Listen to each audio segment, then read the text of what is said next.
Salve, salve galera do InfectoCast, bem-vindos aqui ao Infecto Expert, nosso evento que está acontecendo aqui em São Paulo, onde a gente tem conversado sobre vários assuntos da infectologia. Hoje, no dia 20, a gente teve uma excelente aula com o Dr. Fabrício sobre pneumonia grave na pediatria, e é essa aula que você escuta na íntegra.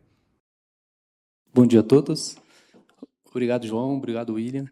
Queria agradecer também ao Klinger pelo convite e pela essa parceria que está começando.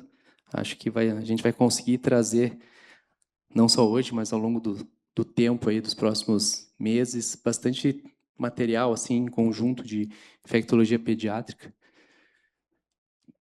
que é um tema muito importante para nós, né? E eu acho que dentro do infectologista, né, o infectologista adulto, acaba sendo muito demandado dentro da área de pediatria. Quem faz controle de infecção, quem trabalha dentro do hospital, muitas vezes a pediatria não é um hospital como a gente tem, né, um hospital só pediátrico, a gente está acostumado a trabalhar, mas às vezes tem uma UTI pediátrica 10 leitos, tem uma UTI neonatal de 20 leitos e a gente tem um infectologista lá que precisa dar conta de tudo isso.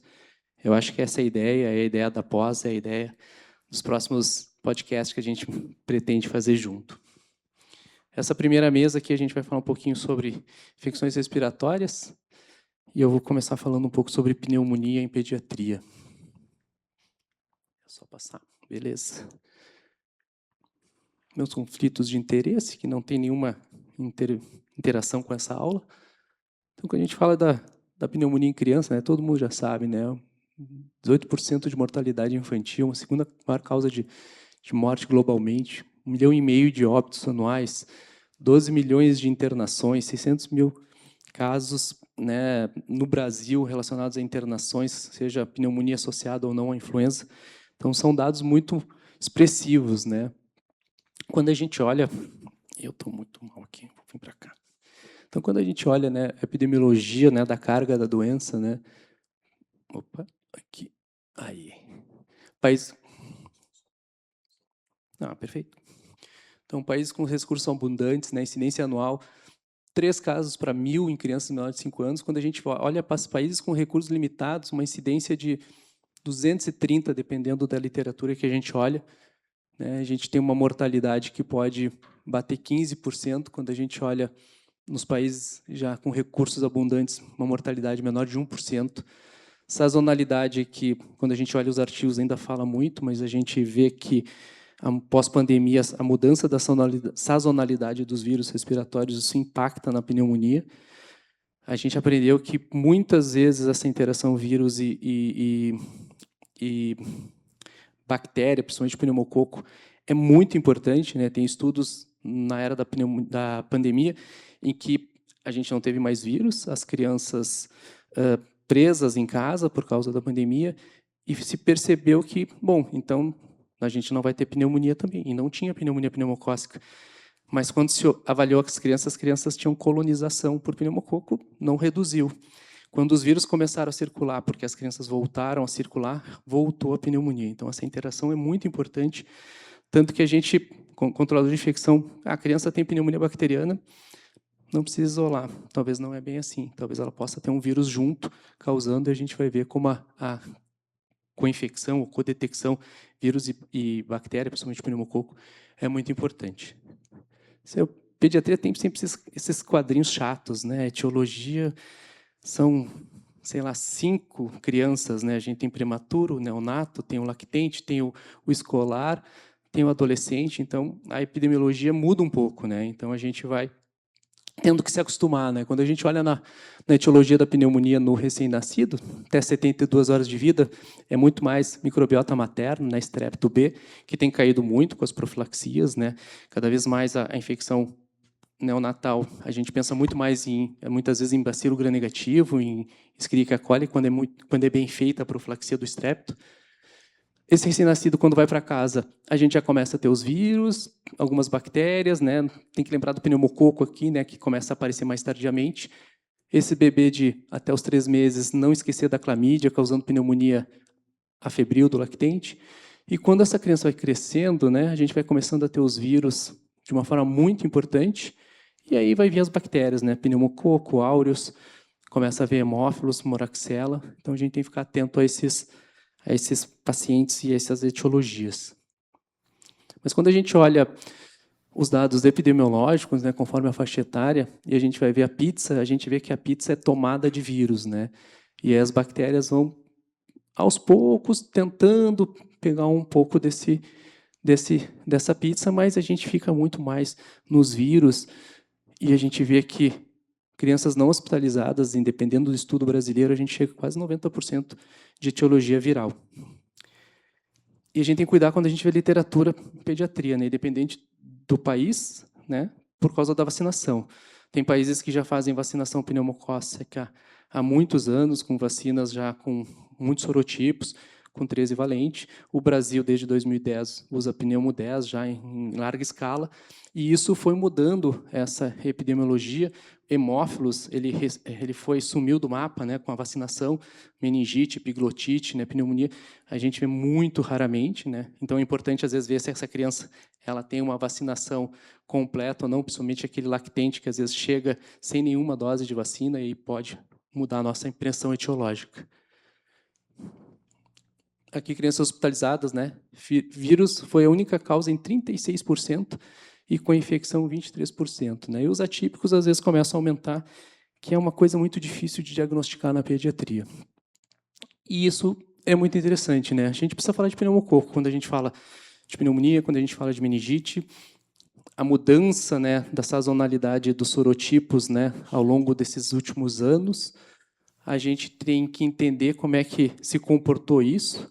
E mecanismos de resistência, né? Todo mundo sabe, né? Pneumococo PBP, a gente não pensa em produção de beta-lactamase, então a gente é uma coisa importante para quem trabalha com pediatria, né? O pediatra costuma colocar o clavulanato, costuma botar uma Ampicillobactam e às vezes esquece de ajustar a dose. A gente vai ver a importância disso.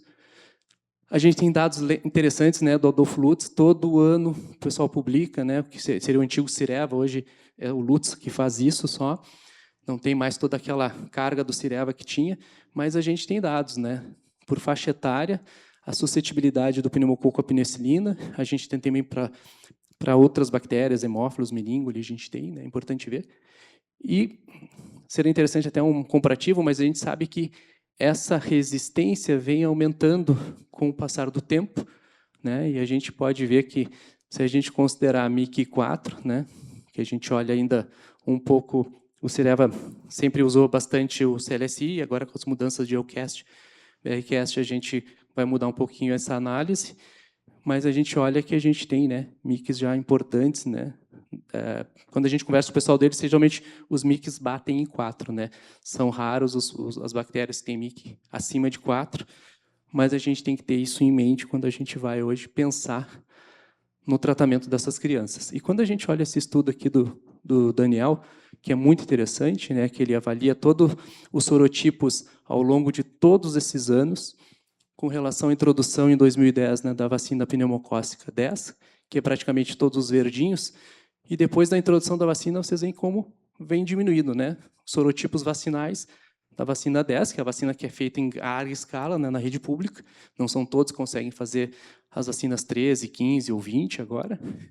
E a gente começa a ver os sorotipos, né, por exemplo, o 19A em vermelho aqui, né, que é um grande vilão atualmente, né, que aumentou e ele chega a bater, às vezes, dependendo 40%, e se somado, né, ao 13, ao 6, a gente vai para um número importante. E associado a ele também, a gente sabe que vem o aumento da MIC, do pneumococo e a resistência. Um pouco rapidamente de abordagem clínica, né, não tem nenhum achado isolado no exame físico que dá certeza, né, ou confirmação. Tem aquela tríade clássica de febre, tosse e taquipneia, né? Critério de Organização Mundial de Saúde é muito difícil a gente usar, principalmente o hospital quaternário, terciário, porque é um critério muito sensível, né? Então a gente vai tratar aqui muita criança com doença viral, né? Uma criança com bronquiolite, ela enquadra aqui, na taquipneia em febre, né? A gente vai tratar com antibiótico, a gente vai estar tratando o VSR. Então tem que ter muito cuidado, a gente tem que lançar a mão, né, de mais dados para a gente tentar fazer, principalmente quando a gente fala da pneumonia que merece hospitalização, da pneumonia grave. A radiografia acaba sendo um padrão ouro, né, apesar de que ela não é uma orientação nos casos não graves, mas quando a gente recebe, por exemplo, no PA, aquele paciente que às vezes já está recebendo amoxicilina, está no terceiro dia, e ele retorna por persistência de febre, ele vai ajudar muito, porque muitas vezes isso não é resistência, muitas vezes essa é a evolução natural de um pneumococo, que evolui para um derrame pleural, e essa criança está precisando, na verdade, manejo do derrame pleural e não troca do antimicrobiano. O ultrassom tem entrado muito bem na pediatria, né? Tem várias equipes hoje usando o POCUS, né? Em UTI a gente tem diminuído bastante o uso até do raio-x, ele tem uma acurácia muito boa, até mesmo no lugar da tomografia, né? Um bom ecografista pediátrico consegue nos dar, e a gente reservando a tomografia para casos mais complexos, aqueles pacientes que evoluem para pneumonia necrosante, que a gente precisa muitas vezes até ver um manejo mais complexo, às vezes até tempo um pouco mais prolongado de tratamento. E a pneumonia atípica, né, ela é um pouco mais difícil da gente fazer o diagnóstico na pediatria, a gente usa alguns outros dados, né, aquela tosse mais persistente, um quadro febril mais moderado, baixo, uma febre mais baixa, né, aquela criança que tem uma dissociação assim, clínica não tão toxêmica, um raio-x um pouco mais alterado. Cada vez mais a gente vai lançar a mão de provas inflamatórias, sempre se usou muito a proteína C reativa, mas a gente sabe que ela não consegue fazer uma diferenciação das doenças inflamatórias, né? Todas elas, seja virais, bacterianas ou outra causa de inflamação, e esse paciente, muitas vezes, se a gente se guiar só por ela. Tem vários estudos olhando já a procalcitonina, né, principalmente na bronquiolite, usando um cutoff de 0,5, abaixo de 0,5, a chance da gente ter uma co-infecção bacteriana nessa bronquiolite é muito baixa, então é claro que a gente não vai usar na bronquiolite que o paciente vai ser liberado, mas às vezes aquele paciente que está no PA ali, às vezes está em um catéter de alto fluxo, o emergencista está nervoso, que aquela criança está ali não melhorando, ela é um bom exame para ser utilizado, né? Claro que não é toda a instituição que consegue ter uma procalcitonina. E acho que uma coisa que é muito importante, a gente bate muito nessa tecla, é quando a gente pede hemocultura, né? A gente sabe que a positividade é baixa, mas ela é baixa muitas vezes porque a gente pede demais, né? A gente pede nas formas que não são bacterêmicas, claro que não é tão simples, mas às vezes o paciente não é toxêmico, um paciente que a gente está pensando até em liberar daqui um pouco em 24 horas, porque é só para observação, esses pacientes acabam recoletando hemocultura, porque toda pneumonia tem que coletar hemocultura. Mas quando a gente coleta, a gente tem que coletar direito, né? Quando a gente coleta, é importante esse quadro do IDSA, né? Do Guideline de Diagnóstico Laboratorial, é muito legal, porque ele mostra que o único cenário em que a gente não coletaria 2 sets seria no menor de 1.000 gramas, né? E que a gente, a partir de 1.000 gramas, está autorizado, né, a coletar pelo menos 2 ml em cada frasco, fazendo 2 punções. E o dado mais interessante é que quando a gente bate em 2,8 kg, que é uma criança lá de 3 anos, mais ou menos, né, que no nosso hospital é muitas crianças, o frasco já é o frasco adulto, né? É o aeróbico adulto, e já são 10 ml. Senão a gente vai coletar, às vezes, porque nosso hospital até 18 anos, né? Daí, às vezes a criança tem 17 anos e 100 quilos. E aí vai alguém lá e coleta 2 ml no frasquinho pediátrico. Não vai crescer nada. Então, isso é muito importante, né? Isso é uma coisa que a gente batalhou bastante. Não tem mais essa história de peninha, de coletar só uma hemocultura, e a gente acaba tendo que tratar aquele coagulase negativo que acaba crescendo. E quando a gente coleta volume insuficiente, a gente sabe que a gente facilita mais ainda o coagulase negativo de crescer na contaminação. Então, isso é uma coisa que eu acho que é uma grande luta, né, para quem faz hospital pediátrico, né, com crianças, fazer as pessoas entenderem quão importante é isso aí.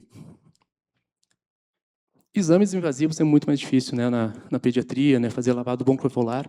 Isso acaba sendo um outro paciente, não o que a gente está vendo aqui. É o paciente imunossupresso, é o paciente que tem uma necessidade de fazer uma investigação mais ampla, né? Quando a gente entra, por exemplo, no paciente com alteração radiológica, o paciente neutropênico febril de longa data, neutropênico por mais de 3, 4 semanas, é um bom exame. Na pediatria, agora, na rotina, acaba sendo muito difícil na pneumonia, né? E, cada vez mais, né, os testes moleculares, né, esses painéis tipo o Biofire, a gente tem começado a utilizar no hospital, mas tem dado mais dor de cabeça do que ajudando, né? Porque algumas crianças comunitárias coletam, e aí vem 6, 7 patógenos naquela identificação, 3 vírus, mais pneumococo, vem o áureus, e a gente não sabe, apesar dele ter a quantificação, né, para dar uma ideia para nós, mas tem dado mais trabalho do que ajudando, né, porque não ser um sítio estéreo. Aqui só para a gente lembrar, né, aqui o CLSI, né, que a gente tem que lembrar quando a gente usa penicilina oral, os breakpoints, né, e o OCAST a gente acaba usando esses mix atuais, assim, quando a gente não fala de meningite. Isso eu acho que é uma coisa interessante para a gente cada vez mais usar, né? Quando a gente vai usar antimicrobiano, e a pediatria tem cada vez mais estudos, o pessoal do Pequeno Príncipe lá usa muito esse short-chip usando o PKPD na pediatria, né? Pneumonia a gente usa, na grande maioria das vezes, beta-lactâmica em criança. A gente, conceitos antigos, né? A penicilina, 40%, 60% do tempo sobre a MIC, né? Então, a gente tem que dar a dose, deixar o tempo, vai dar outra dose. Cefalosporina, 60%, 70%, carbapenem, 40%. Mas quando a gente fala de doença grave, né, uma pneumonia grave, um paciente crítico, a gente sabe que a gente cada vez mais tem que chegar, às vezes, a 100% do tempo, 4 vezes acima da MIC. E quando a gente... E o que a gente vê na pediatria, né? O pessoal vai lá, multiplica pelo peso, 112,5 miligramas. Quando a gente fala de hidrofílico, em que a gente sabe o quanto que hiperclínice vai interferir nessa medicação, que ele vai excretar mais rápido, que a gente sabe se esse paciente tiver um volume de distribuição grande, a gente sabe o quanto vai impactar, a gente não tem que ter muito detalhezinho na dose. A gente tem que dar a dose maior possível, né? Então, arredonda para cima, vamos ver qual é a medicação que a gente vai utilizar, né? Se a gente vai usar fusão estendida, se a gente precisa, às vezes, vai usar amoxicilina de 12 em 12, talvez a gente precise usar uma dose alta de 8 em 8, se a doença é mais grave. Ah, a amoxicilina não funcionou, vamos passar para a ceftriaxona EV, mas às vezes é porque a gente deu a dose insuficiente, deu um intervalo curto e a gente acabou não usando esses parâmetros. Então, acho que isso é muito importante hoje, a gente não pode deixar fora quando a gente vai falar de antibiótico. Era para ser pneumonia grave, né? Mas tratamento ambulatorial, né? Geralmente aquele paciente que não tem comorbidade, mais de 3 meses. Cada vez mais tem se estudado o uso e tratamento desses lactentes abaixo de 3 meses com via oral, né? Sabendo usar bem a dose, a gente sabe que vai ter absorção, apesar deles terem, às vezes, uma dificuldade maior, dependendo do pH, quando é mais perto de recém-nascido, né? A gente sabe o esvaziamento gástrico, como ele é mais rápido, né? Alguns bebês, a gente tem essa dificuldade. Mas não é uma lei, né? A gente tem que desfazer essas leis que a gente tem de muito tempo e começar a ter cada vez mais referência pediátrica. Quando a gente vai no tratamento hospitalar, paciente com gravidade, né? Pacientes menores de 5 anos, amoxicilina, cada vez mais a dose recomendada bate nos 80, 90 miligramas quilo dia a cada dose. A gente precisa, claro, tendo o MIC do pneumococo fica mais fácil, mas mesmo até MIX4, essa dose conseguiria vencer o forâmico farmacocinético, a gente ia ter desfechos favoráveis, né? Dependendo do paciente, a gente pode lançar até 90, 100, dividir de 8 em 8, né? Se a gente precisa do paciente que tem um VD maior, o paciente tem hiperclírice, né? A gente se surpreende, né? Quando a gente começa a olhar a creatina dessas crianças, as crianças têm muito hiperclírice, né? Se for neutropênico febril ainda, mais ainda a gente bate 250, 300 de clínice. Então, assim, a gente joga antibiótico, o rim joga para fora rapidinho. Então, isso eu acho que cada vez mais a gente precisa saber como usar. Existe sempre o questionamento se toda criança já vai para a dose de 90, né? Mas a gente, olhando os dados do Cirev, claro que mistura todo o Brasil, talvez na tua região, no teu hospital, as pessoas conseguem ter dados mais, né? O Derrick revisou lá em Porto Alegre, a gente não tinha mix tão elevados, juntando a maioria dos hospitais, mas é difícil a gente saber qual é o paciente, né? Então, é uma droga segura, eu acho que a gente não tem muito... Com todas essas coisas de hiperclearance, volume de distribuição que as crianças têm, a gente acaba dando chance de errar e tendo que trocar esquema, porque se falhar porque a dose está insuficiente, esse paciente vai para um ceftriaxona, vai para um cefuroxima, e a gente vai aumentar o espectro. Algumas alternativas, né, dependendo do paciente, quando falhou realmente, a dose estava correta, talvez partir para o clavulanato. Às vezes o paciente usou 90 de amoxicilina, será que precisa usar 90 de clavulanato? Se a gente está pensando em outra etiologia, talvez não precise tanto. Se é um hemófilos, a gente só precisa usar 50 associado a clavulanato. Erro muito comum na pediatria, o pessoal usa cefaclor. Nas infecções respiratórias, a gente só sabe que para pneumococo não adianta, mas é uma coisa que a gente precisa todo dia estar relembrando, porque as crianças saem para otite, sinusite, por causa da palatabilidade do cefalcor em relação ao cefuroxima, e aí o pessoal acaba fazendo a mesma regra que a gente faz para infecção urinária, que seria uma ótima escolha, mas acabam fazendo para pneumonias ou infecções respiratórias. Aqui a duração do tratamento, né? A gente bate muito no paciente que não tem indicação de tratamento. Não precisa usar, esse paciente tem doença viral. Mas eu acho que a gente tem que começar a olhar cada vez no paciente que precisa de tratamento e interferir nesse paciente, porque esse paciente muitas vezes usa tempo prolongado. Tem gente que usa ainda 14 dias para pneumonia, tem gente que usa 10 e não consegue reduzir. A gente tem muita evidência hoje em pediatria que 5 dias é suficiente, né? A gente tem esse SAFER Trial aqui, que mostrou que a cura clínica em 5 dias versus 10 dias não teve diferença, né? O CAPT-IT Trial aqui, necessidade de retratamento, isso é interessante, né? Aquele paciente que tratou, precisou retratar, se ele usou o esquema mais curto, né? Então, aqui 3 dias, comparado com 7 dias, também não teve inferioridade. E aqui tem esse aqui, outro estudo, né? Um randomizado, Clinical Trial, SCOUT CAP, 5 dias vezes 10, eficácia clínica similar, melhor impacto ecológico, né? Os pacientes têm menos efeitos adversos, fora o que a gente fala, né, cada vez mais, os gastropediatras hoje falando cada vez mais da desbiose, né, e o que pode elevar de doenças crônicas, associação com asma, por causa da alteração do microbioma, diabetes, outras doenças inflamatórias que as crianças podem ter, como doença inflamatória intestinal. Nos maiores de 5 anos, a gente está falando da comunitária ainda, né, o esquema padrão segue o mesmo, a gente vai usar a Moxa 90, aí a gente vai avaliar, né? É sempre difícil quem é que merece. A gente não tem aquela certeza, como no paciente adulto, né? Uma doença grave que associa macrolídeo, que tem desfecho melhor, mas na criança a gente não tem nenhum dado assim robusto para isso, mas acaba se fazendo. A gente tem cada vez feito mais diagnósticos de doença por micoplasma. E a gente vai avaliar, né, se tiver uma associação com início abrupto, mal-estar, mialgia, tosse seca, sibilo, alguma manifestação extrapulmonar, aí talvez seja interessante a associação também, né, e nunca imunoterapia. A não ser que a gente tenha um bom diagnóstico, né, já faz um diagnóstico, por exemplo, molecular ali, consiga ter a certeza que é micoplasma. Esse estudo é nosso, a gente revisou em 8 anos a epidemiologia dos nossos Staphylo aureus. E a gente ficou um pouco surpreendido, né, porque a gente estava notando um aumento de MRSA, então todos os pacientes procuravam o hospital, ou seja, a criança que tinha doença estafilocócica que levava ao hospital. Não é meu paciente de consultório, que eu estou tratando alívio oral, mas o que procurava o hospital e que coletava material, hemocultura ou secreção, geralmente tinha foco pele partes moles ou osteoarticular, esses pacientes, em 10 anos, a gente percebeu que a nossa epidemiologia desse paciente comunitário para Staphylo aureus tinha em torno de 40% de MRSA. Isso abriu nosso olho para os nossos esquemas empíricos, né? Paciente grave, chegou séptico, não podia ser ceftriaxona. Tinha que coletar tudo e tinha que ter cobertura de MRSA associado. Né? Pneumonia grave, então a gente sempre abre o leque para aumentar essa suspeita, porque a gente sabia que a gente ia falhar em 40% desses casos. E aqui a gente tem os esquemas, acaba sendo, né, paciente internado, menor de 6 meses acaba entrando a ampicilina, né, como a primeira escolha, nos maiores de 6 meses também a ampicilina, e aí a gente vai trazendo outras situações. Tem suspeita de estáfilo associado, vai ter que ter cobertura, né, seja uma cobertura boa tanto para MSSA quanto para MRSA, a gente discute muito isso com o pessoal, às vezes acaba... extremamente agressivo que a gente faz, às vezes, nosso esquema de sepsis comunitária é ceftriaxona acima de 3 meses.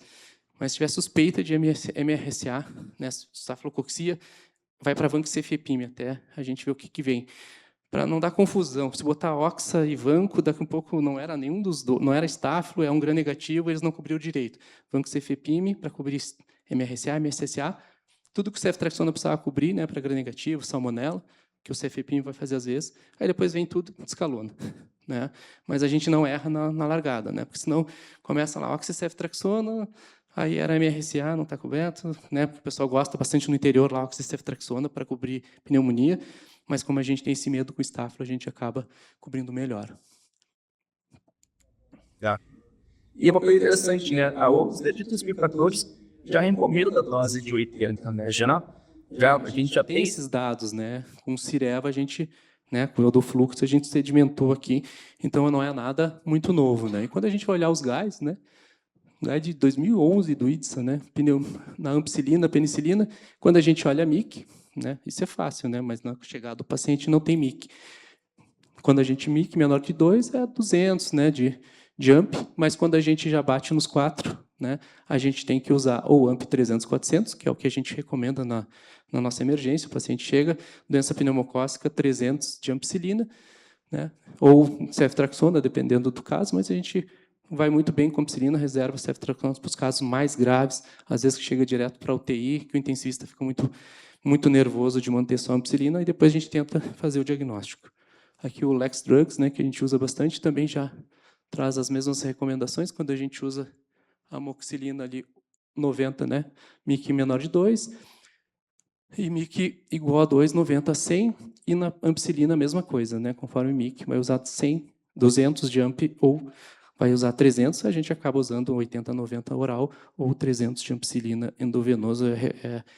Não dá para ser muito detalhista para o pessoal que está ali na emergência para iniciar. Depois a gente acompanha os casos, faz aquele handshake, short chip e aí vai ajustando junto com o pessoal. Beleza, era isso que eu queria trazer para vocês. Esse aqui é o nosso primeiro curso de atualização que a gente fez. Fechou um ano já, né, Henrique? Fechou um ano. Quiser fazer, é bem comunitário, é bem de... A gente traz todas essas coisas, pneumonia, respiratórios, febre sem sinal alcoolizatório. É um pouco do que a gente também vai tentar trazer junto com os posts. Pessoal, essa foi a excelente aula do Dr. Fabrício sobre pneumonia grave na pediatria. Se você gostou do assunto, siga a gente no Instagram, ative as notificações no seu agregador de podcast. A gente sempre posta novos episódios no YouTube. Se esse assunto da pediatria chama a sua atenção e você quer saber mais, em breve, pós-graduação em Infectopediatria, o lançamento parceria Infectocast.